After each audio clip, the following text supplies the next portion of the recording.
March 12, 1938, Vienna, Austria. Can a young Jewish woman escape Nazi-occupied Vienna on the eve of World War II? 18-year-old Jewish Greta Kolbe's comfortable life in Vienna is over. Greta joins the Austrian resistance to fight anti-Jewish laws, arrests, and deportations. Greta flees Vienna to avoid arrest by the German secret police. Will Greta reach a ship to America before her enemies catch up to her? Vienna on Fire is a fast-paced Olympian sprint, lined with danger every mile of the way. The Historical Novel Society. This gripping historical thriller is compellingly narrated by Gabrielle de Cure. The action is non-stop. Kirkus Audiobook Review. Order Vienna on Fire. Paperback, hardcover, ebook, or audiobook today.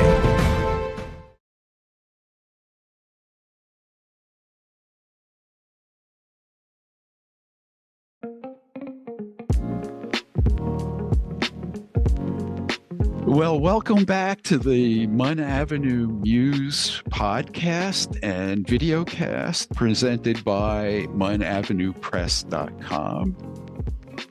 We are a publisher and marketer of books for authors around the world now. And I'm so delighted today to have a guest who I think wrote a very special book, a really different book that he's going to talk about.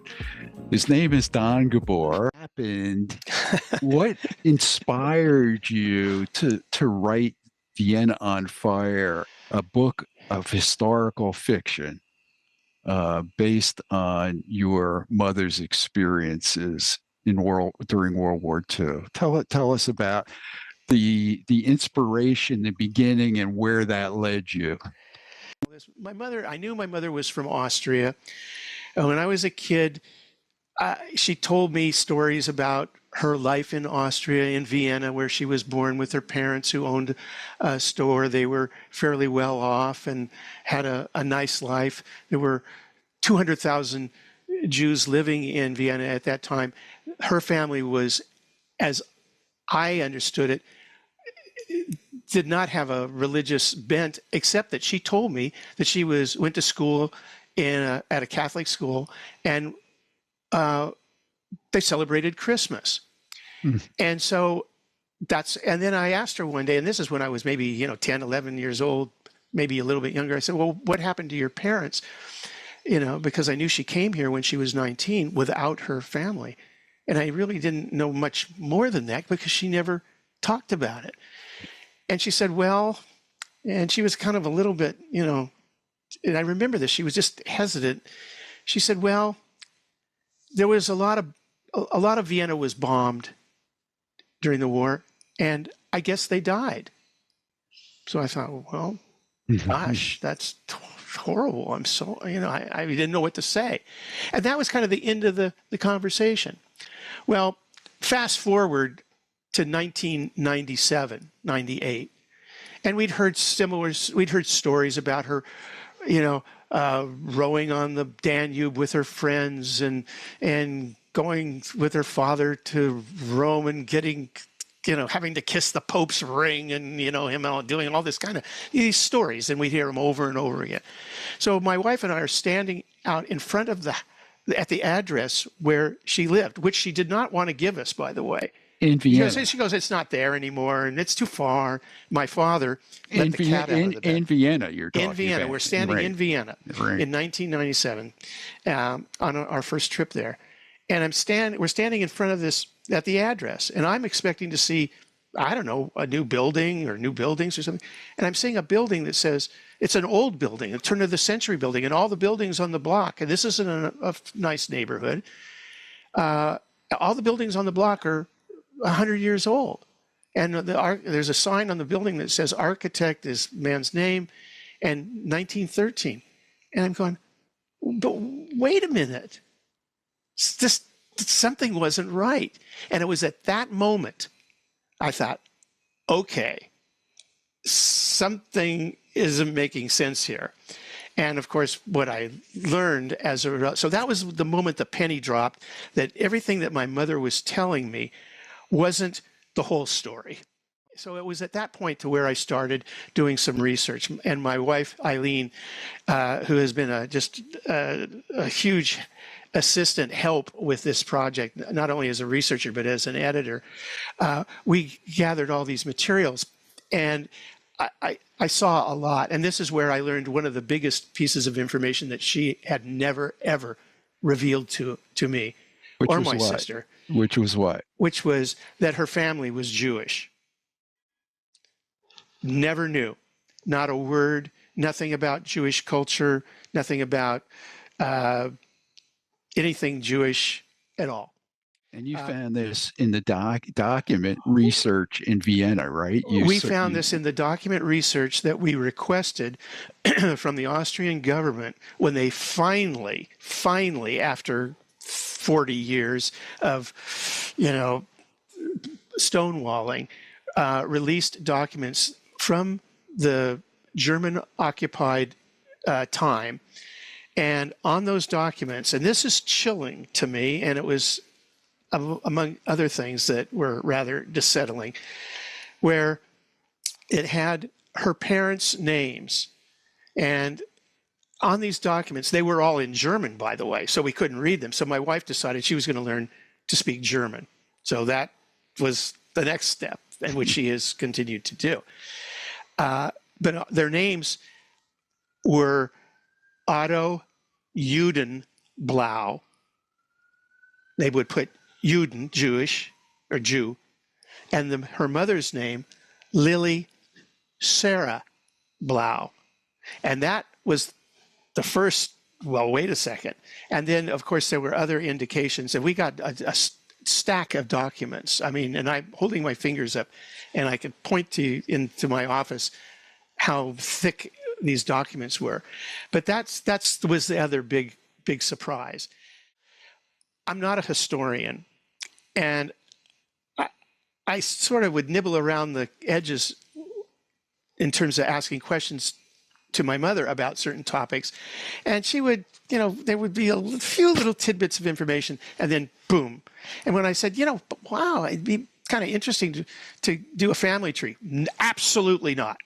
The hand would slam down on the table, absolutely not.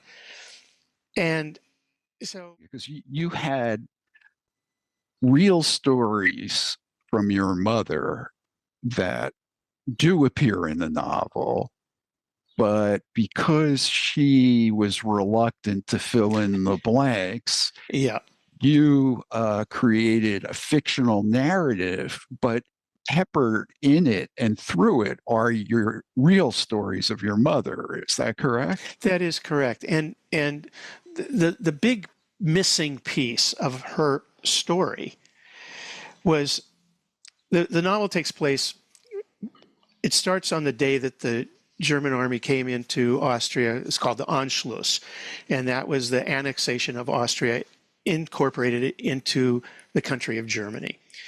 And it starts then, and it ends in 1939, in May of 1939.